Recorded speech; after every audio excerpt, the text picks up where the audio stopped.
Hello friends, this is Aryan.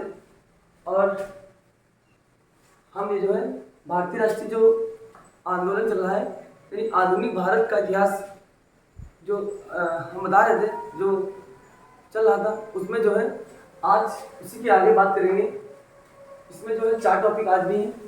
केंद्रीय assembly पर बम कांड, साइमन कमीशन, नेहरू रिपोर्ट और लाहौर षड्यंत्र केस। 4 टॉपिक हैं। चारों टॉपिक वेरी इंपॉर्टेंट है और ये पेट में दिए गए हुए टॉपिक हैं। और अंदर जो यूपी पेट है या जो भी वनडे एग्जाम में आते हैं जैसे कि यूपी पुलिस वगैरह या यूपी एसआई, तो ये हर एग्जाम में जो है यहाँ से ये टॉपिक बहुत इंपॉर्टेंट है और यहाँ से आने के पूरे काम रहते हैं। शुरू करते हैं। सबसे पहले केंद्रीय असेंबली बम कांड। ये जो है केंद्रीय असेंबली बम कांड, इसमें क्या होता है असेंबली यानी दिल्ली में जो है असेंबली में जो है भगत सिंह और बटुकेश्वर दत्त के द्वारा जो है असेंबली में बम फेंक दिया गया था, उसी के बारे में है। यानी जो केंद्रीय असेंबली बम कांड हुआ है ये हुआ था 8 अप्रैल 1929 ईस्वी में। 8 अप्रैल 1929 में हुआ था। इसका स्थान क्या है? दिल्ली। यानी जो केंद्रीय असेंबली बम कांड हुआ था वो कहाँ हुआ था? दिल्ली में हुआ था। और जो इसका जो उद्देश्य था यानी ब्रिटिश सरकार को जागृत करना, यानी जो ब्रिटिश सरकार जो मतलब जो भारतीय जो आंदोलन कर रहे थे या भारतीय की मांगों को सुन नहीं रहे थे, उन सभी मांगों को जो है बम फेंक करके जो है क्या करना, बम फेंक करके उनको जगाना। मतलब जो भारतीय मतलब आगे बढ़ चुके हैं और उनकी जो बातों को सुना जाए या उनकी मांगों को माना जाए। जो बम फेंकने वाले जो व्यक्ति थे तो 2 लोग थे, यानी एक तो थे भगत सिंह और दूसरे बटुकेश्वर दत्त। यानी जो बम फेंकने वाले थे, जो बम फेंकने में जो है जो बम फेंका था भगत सिंह ने और उसमें बम फेंकने में मदद की थी बटुकेश्वर दत्त ने। अब जब उनकी जो कार्रवाई हुई तो कार्रवाई हुई थी तो इनकी जो कार्रवाई हुई थी जो केंद्रीय असेंबली बम कांड में, क्योंकि इन्होंने ये भागे नहीं थे, जैसे कि इन्होंने बम फेंका और वहीं इन्होंने अपने आप को जो है सेंटर कर दिया, मतलब अपने आप को जो है मतलब भागे नहीं और पुलिस अब जो अंग्रेज थे मतलब अंग्रेजों के हवाले अपने आप को कर दिया। और वहीं से जो है जब इन पर वो हुआ तो इन पर जो कार्रवाई हुई थी तो इन पर जो है लाहौर षड्यंत्र केस के तहत कार्रवाई हुई थी। लाहौर षड्यंत्र केस के तहत हुई थी और इसमें जो कार्रवाई हुई थी इसमें भगत सिंह, राजगुरु तथा सुखदेव को जो है यानी भगत सिंह, राजगुरु और सुखदेव जी को जो है 23 मार्च 1931 में क्या हुआ था, फांसी दे दी गई थी। और इसी दिन यानी 23 मार्च को ही हम मनाते हैं शहीद दिवस के रूप में मनाते हैं। अब बात करते हैं लाहौर षड्यंत्र केस की। क्या मामला था? लाहौर षड्यंत्र केंद्र यानी जो इसमें जो मामला था जो लाहौर षड्यंत्र केस था तो ये था क्या, यानी जो लाहौर षड्यंत्र केस हुआ था ये हुआ था 1929 में। कब हुआ था?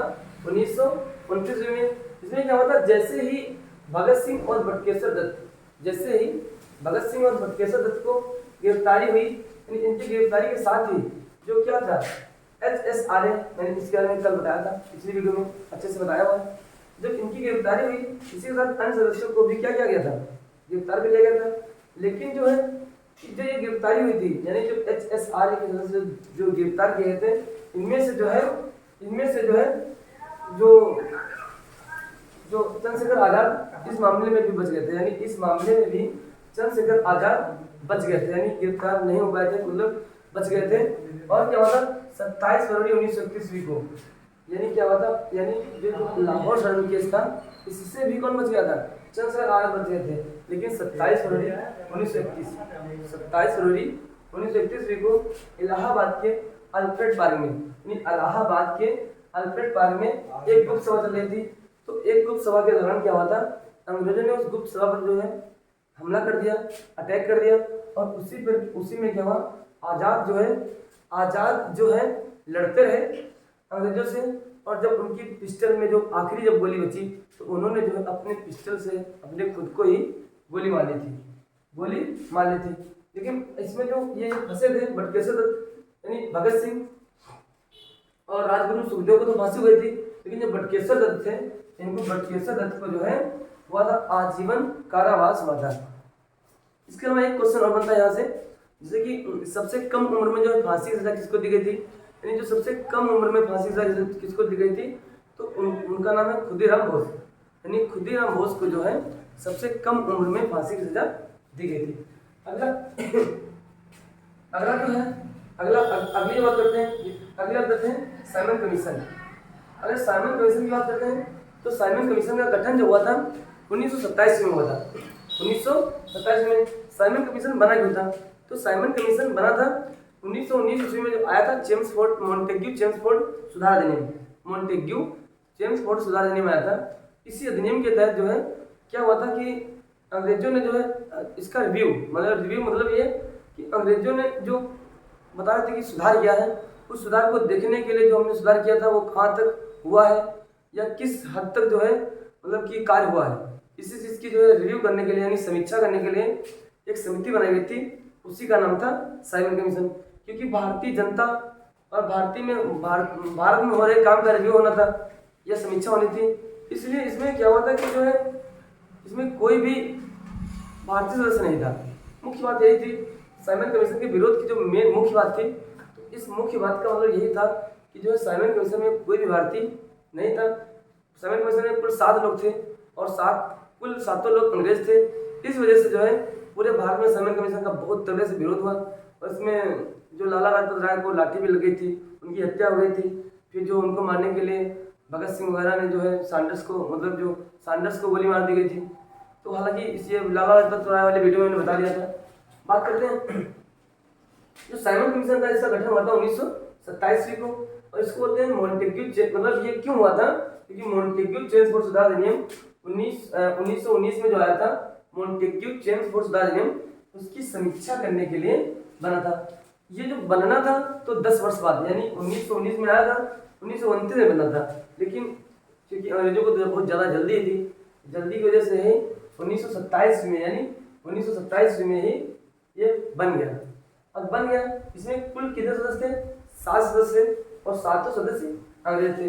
भारत में साइमन कमीशन का विरोध हुआ और साइमन गो बैक, मतलब भारत में जो है साइमन कमीशन का पूरे भारत में विरोध हुआ था और साइमन गो बैक के नारे लगे थे।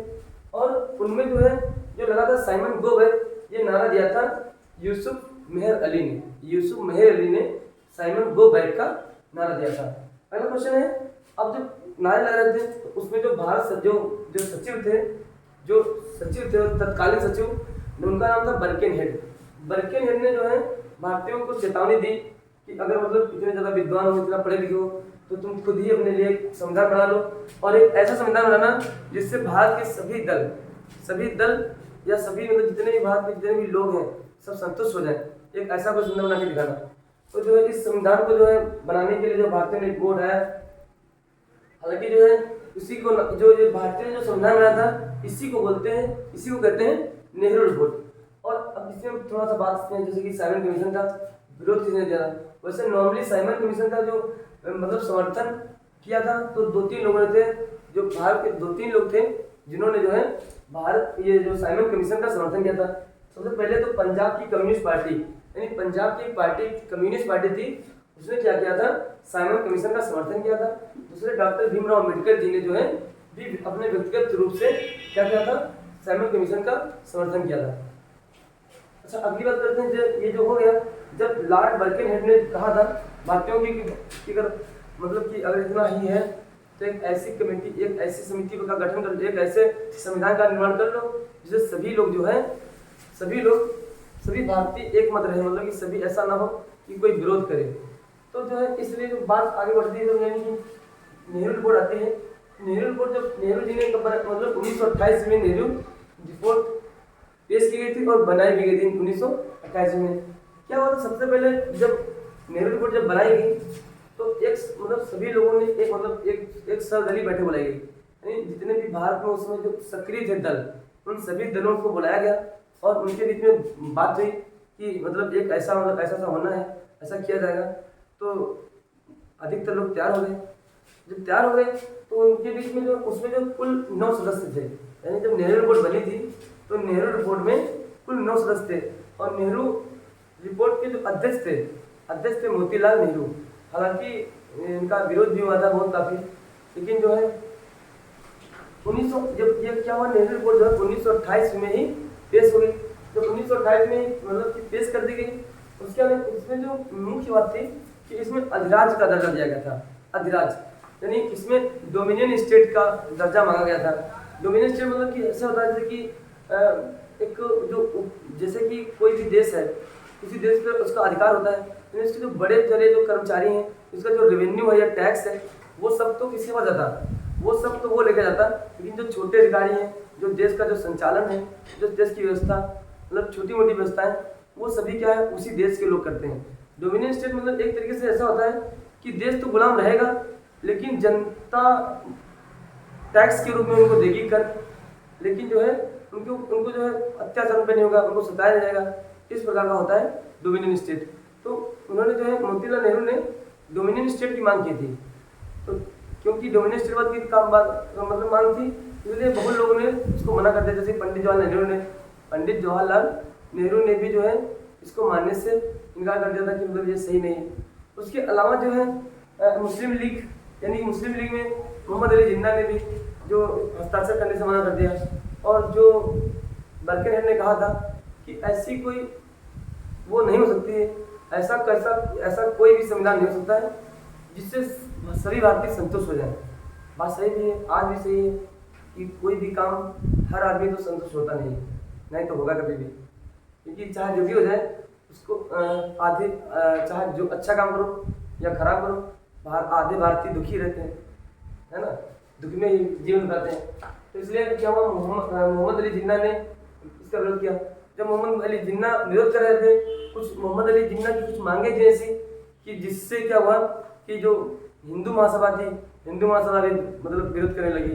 इस तरीके से जो है इनका जो ये सही से हो नहीं पाया, इनका चल नहीं पाया, और नेहरू रिपोर्ट वो कुछ काम नहीं, मतलब उसका खत्म हो गया था। और इस तरीके से जो है ये थे कुछ टॉपिक, है ना, 4 टॉपिक छोटे हैं।